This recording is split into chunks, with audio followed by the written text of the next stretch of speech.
it's Ryan from Ryan Plans. Today we are going to finally do the ink swatches! Yay!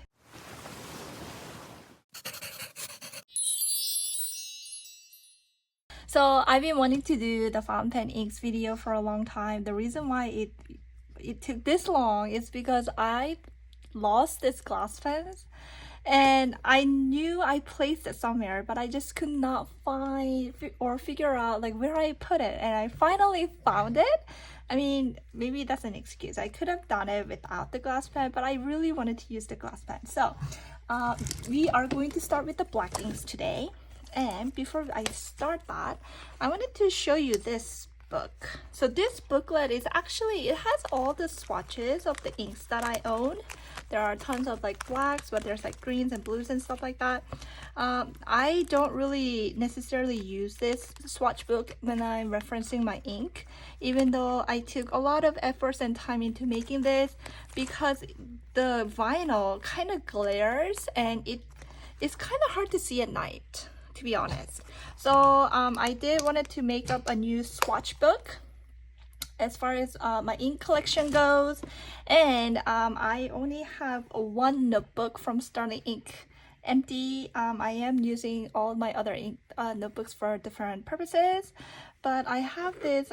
This is the Starling Ink's N2 size, so it's the same as the Hobonichi Weeks. It's 520 pages, so obviously I'm not gonna be able to fill all of them up. I don't know what I'm gonna do after I do all my ink swatches. I might leave a few pages and then kind of start my ink logs, but because I am kind of stealing some spaces from my order tracker book for my ink log, so I might be able to start my actual ink log in here after I do my ink swatches. So we'll see how that goes. I have my ink stamps here, this way. So I got this from AliExpress. I wanted to make a ink swatch book with it. So what I did on the first page, so this is the ink bottle that I really liked, and so this is the one we are gonna use for the swatches. But I thought I would stamp up every single one of them. That is not the one that I'm using, so that it's kind of like I can kind of see like what kind of ink bottle like stamps they are, because I've never really used this before. So I really liked this three as well as that one for my ink swatches, but I ended up deciding to use the one on the right that you're seeing right now. So for stamping, I use the Distressed Ink Pad right here by Tim Holtz. So on the left side, this brown one is the Vintage Photo. This is my favorite color in the Distressed Ink Pad that they have, and I also have the Ground Espresso right here. That's the one I used on the right. So unfortunately I don't have a black ink pad, so I just decided to use the dark brown one because that's what I usually use for all my other stamping. Anyway, so let's get started. We're gonna start with black inks. I really wanted to do the brown inks, to be honest, you guys, but I thought when we are starting with the ink swatches, black is probably the one that you guys mostly want to probably see. It's, since that's the ink that a lot of people probably use. So we are going to start with the black inks, but I will do a lot more different colors. There's gonna be a series of browns because I seem to have about 50 brown ink for the black inks. So we are going to first start with this one right here. This is the Atramentis Document Black ink. It is pretty popular in the planner community. This is the pigmented ink, meaning the pigments are inside the ink, and the pigment will penetrate. It will penetrate on the paper, so you are going to be able to, even if your paper gets wet, the ink will survive because the pigment will stay on the paper while all the other like dye-based ink will be washed away. Now this is the first time I'm actually doing this. I don't know if I should I just color it like this? I'm just gonna cover up that thing right there. Okay, so this is the document black. And I know some people actually use the archival ink, right? And the website usually does, some websites indicates the archival ink from the Atramentis brand is also waterproof.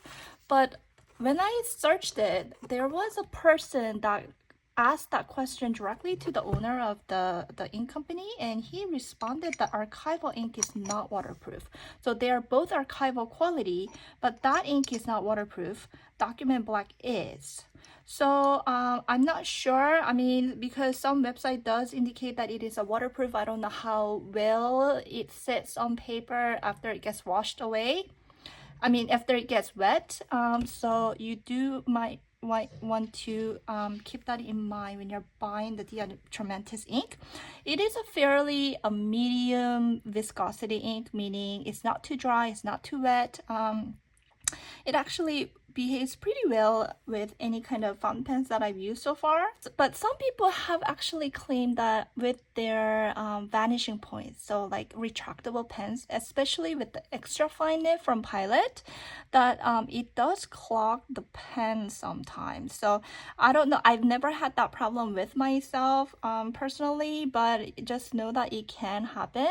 So with the pigmented ink, because the pigments are inside the ink, and when it gets into the pen, it could clog your pen. So you do really want to be very rigorous on your cleaning schedule and when you have your pen inked with the pigmented ink. But that is the Atramentis Document Black. Again, it's a permanent waterproof black ink. Next one we're going to talk about is the carbon ink by Platinum.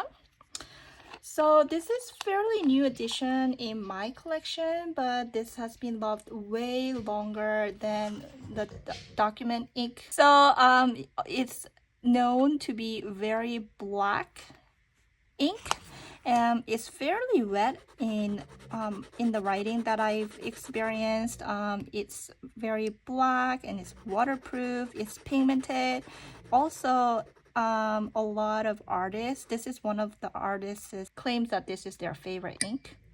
Ooh, that is black right there. But anyway, why did I clean it? I needed to write this. Okay. So I did find that it behaves really well in even the extra fine nib of like Pilot's pen and Sailor pen. So I really like it. It's very, very dark. I think it's one of the blackest ink I currently own. So far so good, because I've never leave black like pigmented inks inside the fountain pen for a long time. I've never had any problems with it clogging or anything. I rarely have seen people claim that the platinum carbon ink does clog your pen. So if you want like a super dark black ink that's waterproof, platinum is a pretty good one to try, especially if you want like a wet writer, because it does write really wet. It writes really smooth, very good ink. The next one is the last pigmented ink that I wanted to share with you. Now this is the Sailor's Kiwa-guro black ink, and it's a pigmented ink again. This one is a little bit different. It has a nano pigment, so the pigment is supposed to be a little bit smaller, a lot smaller than the regular pigmented ink, meaning it is very less likely that to clog your pen. This was one of my first pigment ink that I tried, and I fell in love with it. I really like it. The one thing I do notice is that this ink is a bit dry. So I especially find it a bit drying when I'm using extra fine Japanese nib. Now I do personally did prefer that when I was writing in Korean. So I used to do planner before, like the bullet journaling, but back then I used exclusively Korean to write all my planners and journals with. So Asian languages, you do need a thinner nib because you have so many characters, like so much characters to fit into this little grid that I find that drier ink does perform better with Asian languages when you're writing. So this Sailor ink used to be my favorite, but now that I'm writing like everything in English, I find it a little bit dry. A little too dry for my liking when writing in English. So this used to be my favorite Sailor Kiwa-guro. I have never had any problems clogging the pen even on like my expensive pens, so that was a good thing. But it does tend to be a little bit drier, especially compared to the Document Black and the carbon ink. So I would say Sailor Kiwa-guro is the driest out of these three. Document Black is the next, and then Carbon Black is the wettest out of these three here. So those are the three pigmented black inks that I have. We are going to move on to the dye base. So basically it is a water-based ink, and these will get washed off, so it is not waterproof or water resistant. One thing really great about dye-based ink is that it's much easier for you to clean out the pen. And also if you are kind of lazy and you don't want to clean your pen after the pen empties, you can re-ink with the same ink and just use it without cleaning in between session if you are using dye base. I mean, it's a good idea to clean it, but it's not necessarily like you definitely should. So that's an advantage of using the dye-based ink over the waterproof pigmented ink. So next one is Iroshizuku's Take-Sumi. This is one of my new collection as well.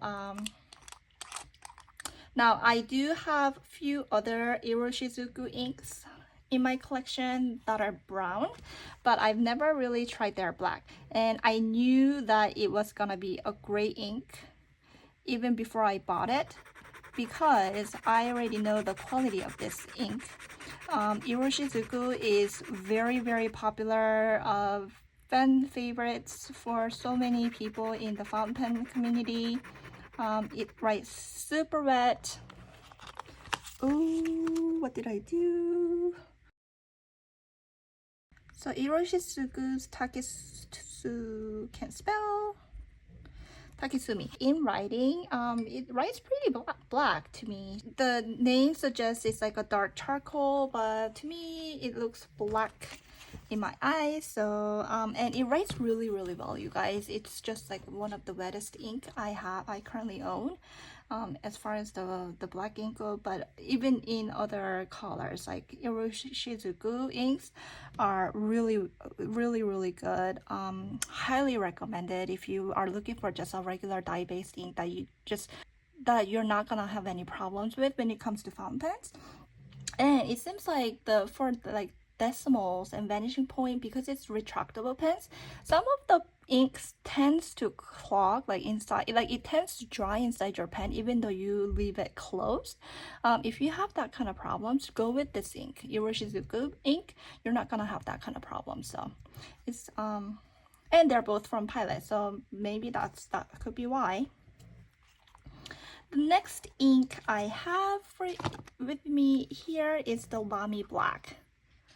I know, so this black ink was the first ink bottle I've ever purchased. So I bought it with the Lamy Safari when I first got into the fountain pen many years ago, and I didn't really know much about fountain pens in the back then. There wasn't a lot of there wasn't much of resources or anything like that. Oh my gosh, it's so hard to draw. Okay, can you guys tell how many times I had to dip this pen with? It's really dry black, and it makes sense because Lamy is a German brand. It is a European company, so they are obviously going to use a broader nib even if it's extra fine. They use the drier ink to kind of counteract with the broader nib, basically. So Lamy Black, I have it because it was the first bottle that I ever bought, but I haven't used it that much. I went straight to my Sailor Kiwa-guro and I've used it quite a long time before, you know, I moved on to like colorful inks. But anyway, I'm showing you because I have it here. Now this little blob is really bothering me. I'm gonna see if I can just dab it. Okay. But anyway, it's a fairly dry ink, but I would say it's not like great ink, but it's a good ink for the good price. And also there's like not that much things to say, like bad things about either, other than the fact that it's a dry ink. Like as long as you know, like going in knowing that it's a drier ink, it's not that bad actually. Now I have one more I wanted to show you. That is this Mont Blanc. This is pretty vintage ink, but I found a problem, you guys. I can't open this bottle. I just realized it before I started filming this bottle. Like no matter what I tried, I can't open it. I tried it with like rubber gloves or anything. But anyway, this ink was basically a gift that I got when I got the Mont Blanc fountain pen as a gift for graduation. I remember it not being that special either. It's okay ink, you know, like, but there's nothing. I would say it's like compatible with Lamy. Like I wouldn't really say it's a great ink. I just wanted to show you guys the colors because I owned it, but unfortunately I cannot open this damn bottle. So yeah, I was planning for 6 blacks. Let's check out the ink now that it's dry. I don't know if you guys can see the difference, but Document Black seems to be a little bit darker than the Carbon Black right here, but actually in writing, the Carbon Black is a little bit darker. It just has a little bit of a matte sheen to it, if you will. All of them mostly does have a little bit of sheen to it, but when you look at it, they are both very black compared to the Kiwa-guro. Kiwa-guro does tend to have a bit of like that grayish sheen to it. And then Take-Sumi, I'm seeing brown sheening. Yeah, so it's black, but it has like a brown sheen to the Take-Sumi one. And then Lamy Black, this one, when you wash your pen with the Lamy Black, it comes out like a purplish black. So it's really hard to see. It's very dry, as you guys can see. Like you can actually see all this like written marks here. That's how dry it is, even in the glass pen. So I mean, you can definitely tell that. Whereas here you can't really see any of like the writing marks because it was fairly wet ink. So those are my black inks, you guys. I would say if you only have to have one ink and it doesn't have to be permanent, I would go with Take-Sumi. Like Iroshizuku is always gonna be my #1 recommendation when it comes to the black ink. But if you need like a permanent waterproof ink, oh, that's a hard choice. Honestly, I personally prefer Platinum Carbon Black over the Atramentis Document Black, but I think it's like totally your preference. I do know that Platinum did come out with a newer permanent waterproof ink that is even blacker than the Carbon Black. So if you want like a dark black, that is the one to go with. I think it's called I'll put it in the caption because I don't remember the name of it exactly, but it was like $60 for a bottle, and I would have bought it if I didn't have Carbon Black. But I mean, I've been totally happy with the Carbon Black, and like I'm actually happy with this 4 inks right here. So these are my go-to inks.